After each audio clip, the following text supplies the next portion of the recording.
देश में हमेशा जो है बाबा साहेब को एक नीच दलित समझ करके उनकी मूर्तियां को तोड़ा जाता है, उनके संविधान लिखा हुआ उस पर अपमानित किया जाता है।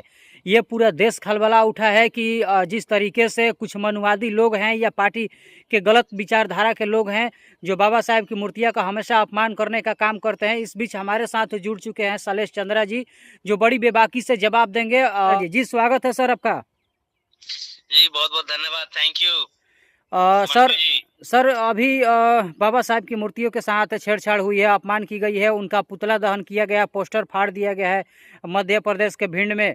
तो 1 तारीख को ग्वालियर जाने की पूरा एकदम चर्चाएं चल रही है, वहां जाने के बाद क्या हो सकता है सर?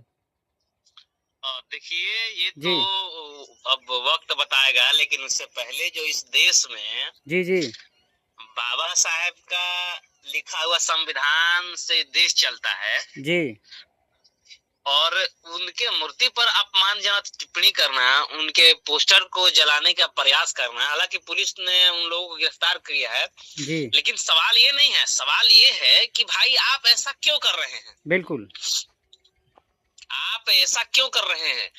क्या आप जो है वो ये मानने के लिए तैयार नहीं है कि ये एक दलित जो है वो संविधान लिखा है इसलिए आप नहीं मानेंगे? एक दलित संविधान लिखा है इसलिए आप नहीं मानेंगे। और उन लोगों पर जो वहाँ के सरकार है अभी तक एनएसए क्यों नहीं लगाई, ये तो सबसे बड़ा विषय की बात है। सही बात है सर। इस देश में जब बाबा साहब का अपमान होता है तो संविधान का अपमान होता है, और जब संविधान का अपमान होता है तो इस देश का अपमान होता है, और जब इस देश का अपमान होता है तो भाई समझ लीजिए कि जो भी देश का अपमान करेगा वो नेशनल सिक्योरिटी एक्ट के अंडर आता है और उस पे एनएसए लगना चाहिए। और अभी तक सरकार क्यों नहीं लगा रही है, ये तो सबसे बड़ा विषय की बात है।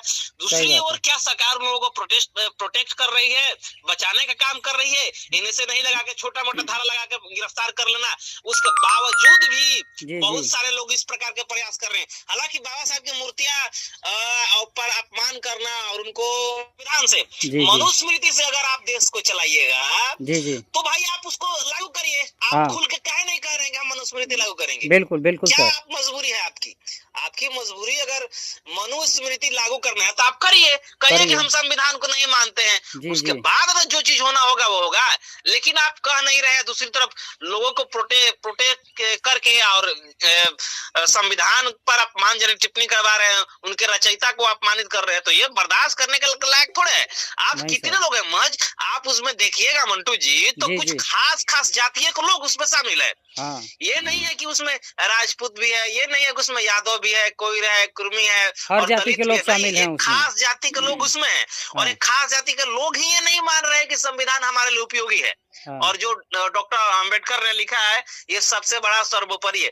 तो मुझे नहीं लगता ये खास जाति के लोग, और एक तो ये बहुत बड़े जो है वो बाबा है, बहुत बड़े नहीं बल्कि तुच्छ मानसिकता के जो है वो बाबा है, और वो उसको प्रोपेगेंडा के तहत प्रोपेगेट करके और उनको आगे ला करके सारे युवाओं को और इस तरह के काम करवा रहा है। तो ये बहुत बड़ा अपमानजनक विषय है। हालांकि चंद्रशेखर आजाद ने ये ऐलान किया है कि वहाँ हम जाएंगे, 72 घंटे का अल्टीमेट दिए थे कि 72 घंटे के अंदर अगर आप इस प्रकार के काम नहीं करेंगे, अरेस्ट नहीं करेंगे तो हम आएंगे। हालांकि प्रशासन ने इस प्रकार के काम किया है, लेकिन देखने होगा और आगे क्या कार्रवाई की जा सकती है। जी अच्छा, यही अगर बीजेपी के लोग रहते, बीजेपी का कोई बड़ा नेता होता अगर इस तरीके का काम करता या उनकी प्रतिमाओं को तोड़ने का कोई काम करता, तो आपको लगता है कि बीजेपी के लोग कभी एक्शन लेते कि चुप्पी साध करके बैठ जाते वो?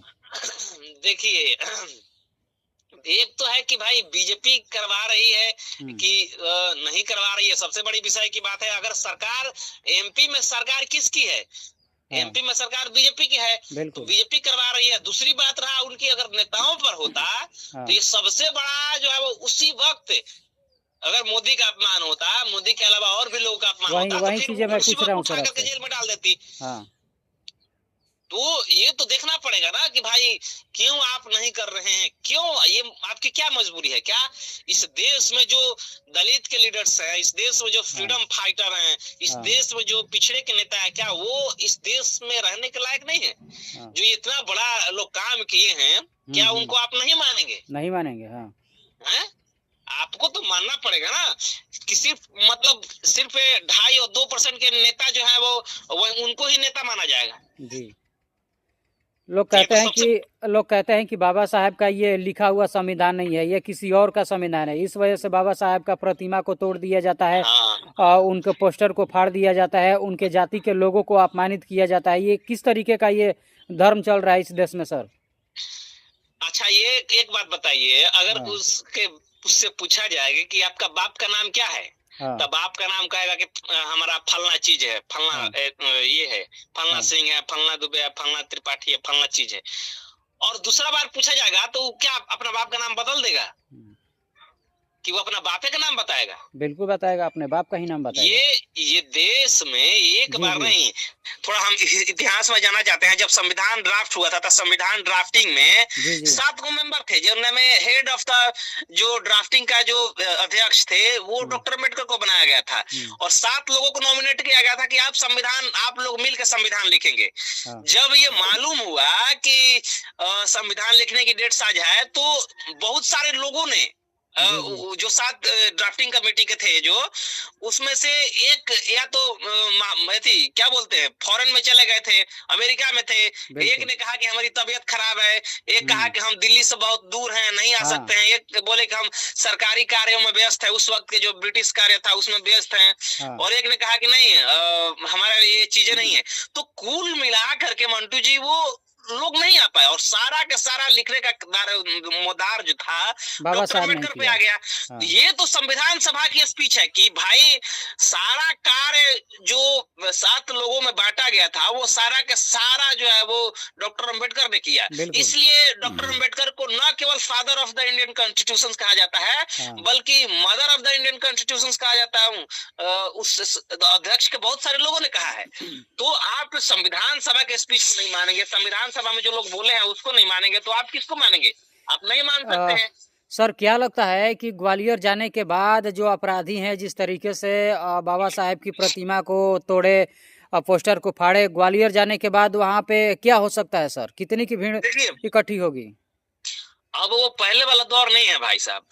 अब तो लोग जो है ईंट का जवाब पत्थर से देना जानते हैं। बिल्कुल बिल्कुल। और ये भीम आर्मी वाले और भी बहुत सारे वहाँ के जो संगठन, ओबीसी संगठन से हैं, एक्शन लिया है। बहुत सारे लोग हैं, दामोदर यादव जैसे लोग हैं, वो कह रहे हैं कि अगर आप गिरफ्तार करिए, नहीं तो भाई हम ये होगा नहीं। और जब जब आंदोलन होता है, पता नहीं जो उकसाने वाले लोग हैं बिल में घुस जाते हैं, बाहर नहीं आते हैं।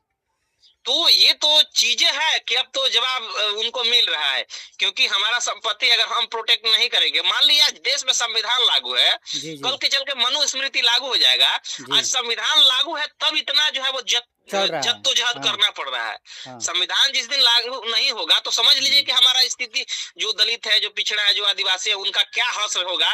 ये अब आप देख लीजिए, अब कल्पना करिए कि अगर वो चीज होगा तो कहाँ जाएगा। और महज ये कौन कर रहे हैं? सिर्फ 2.5% लोग कर रहे हैं इस प्रकार की चीजें, और कोई नहीं। सबको संविधान से प्रेम है, सब लोग चाहता है कि नहीं भाई भारत जो है वो संविधान से चले, सबको संविधान में विश्वास है, बिलीव है। लेकिन जो 2.5 से 3% लोग हैं वो कह रहे हैं कि नहीं, हमारे लिए संविधान ठीक नहीं है।